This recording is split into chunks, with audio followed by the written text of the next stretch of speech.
حذروا فزروا. هعمل ايه دلوقتي؟ هعمل ايه؟ راوند جديد. بصراحة الموضوع ده مش بمزاجي، وانا بلبس من يومين كده لقيت شخصيتي المجتهدة داخلة عليا. تجاهلتها في الاول، بس لقيتها بتسألني بتقولي هو انت هتبدأ الراوند الجديد امتى؟ رديت بكل براءة لما يجي الوقت المناسب. ما كنتش اعرف اني هتضرب كده. عنيفة شوية شخصيتي المجتهدة، بس بصراحة عندها حق، مفيش حاجة اسمها الوقت المناسب.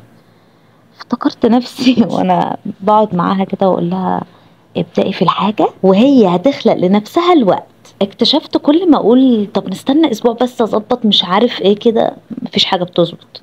هنبدأ الراوند الجديد من النهاردة ان شاء الله.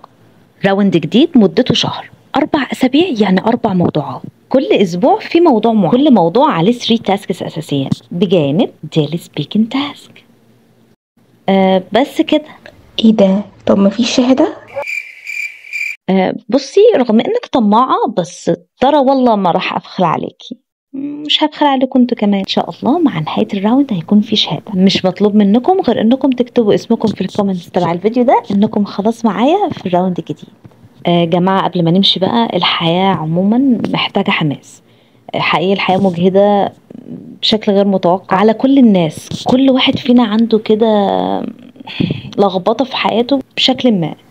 فانت لو مش متحمس انا مش هحمسك، انت لو مش متحمس مش هحمسك.